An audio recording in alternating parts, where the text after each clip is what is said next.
লক্ষ্মী লক্ষ্মী লক্ষ্মী আজি আকৌ লক্ষ্মী কিহৰ প্ৰয়োজন হ'ল মইতো বিষ্ণুপ্ৰিয় লক্ষ্মী নহয় লক্ষ্মী তোমাৰ এনেবোৰ অবিবেচক কাৰ্যই আমাক দেৱ সমাজত ঘৃণনীয় কৰি তুলিছে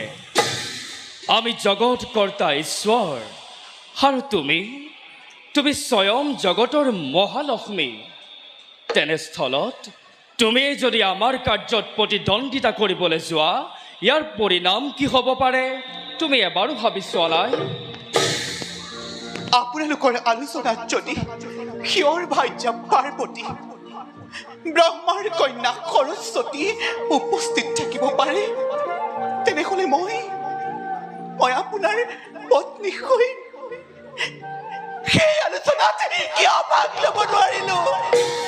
এই কথা তোমাক কোনে কৈছে লক্ষ্মী মোক কোনেও ক'ব নালাগে মই নিজেই জানিছো মই জানিব পাৰিছো দেৱৰ্ষি নাৰদ তুমি নাৰদৰ কুচক্ৰান্তত পৰি এনেবোৰ ঘৃণনীয় কাৰ্যত লিপ্ত হৈ গলা নিমাত কিয় লক্ষ্মী তুমি জানিব লাগিছিল সঁচাক মিছা আৰু মিছাক সঁচা কৰাটো নাৰদৰ যুগে যুগে চলি আহিছে এই জগতবাসীৰ সন্মুখত নাৰদ এজন টুটকীয়া হিচাপেই জনাজাত নাৰদ এজন জ্ঞানী মানে ঋষি তেওঁ কেতিয়াও মিছাৰ আশ্ৰয় নলয় আপুনি মোক প্ৰতাৰণা কৰিছে ক্ষীয়ৰ ভাৰ্যা পাৰ্বতীৰ সমান ব্ৰহ্মাৰ কন্যা সৰস্বতীৰ সমান ৰূপৱতী জ্ঞানৱতী কন্যা এই বিশ্ব ব্ৰহ্মাণ্ডত অন্য কোনো নাই বুলি সেইবাবে বিষ্ণুপ্ৰিয়া লক্ষ্মীৰ সেই ক্ষমতা আছে নে নাই তাক মই প্ৰমাণ কৰিছো আপোনাৰ লগত প্ৰতিদ্বন্দ্বিতা কৰিছো যদি ক্ষমতা আছে প্ৰতিৰোধ কৰক তুমি দাম্ভিক তুমি গৰ্বিতা তুমি অহংকাৰী তুমি আজি সেই বিষ্ণুপ্ৰিয়া লক্ষ্মী নোহোৱা তুমি কোন জানা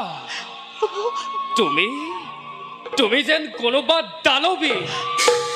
ইয়াৰ পৰিণাম কি ভয়ংকৰ হ'ব পাৰে তুমি অলপো ভাবি চোৱা নাই পৰিণামলৈ ভয় কৰি লক্ষ্মী আজি কৰ্তব্যত আগবঢ়া নাই বিষ্ণু পূজক আজি লক্ষ্মীক অৱহেলা কৰাৰ পৰিণাম কি ভীষণ হ'ব পাৰে ভুল লক্ষ্মী যি দেখিছো তুমি আজি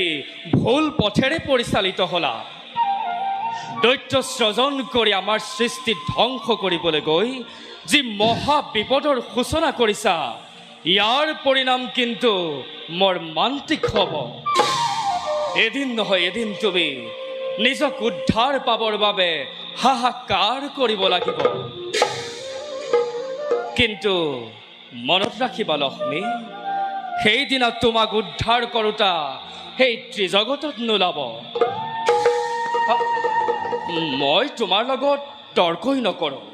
তোমাৰ যুক্তি হেৰাই গৈছে মই আহিলোহে কিন্তু যোৱাৰ আগতে এষাৰ কথা কৈ যাওঁ শুনা ইউ যে কৰ্মৰ ফল লক্ষ্মী ইউ যে কৰ্মৰ ফল ধৰ্মৰ জয় অধৰ্মৰ পৰাজয় ধৰ্মৰ জয় লক্ষ্মী অধৰ্মৰ পৰাজয় ধৰ্মৰ জয় লক্ষ্মী অধৰ্মৰ পৰাজয় এই কথা জানিবা নিশ্চয়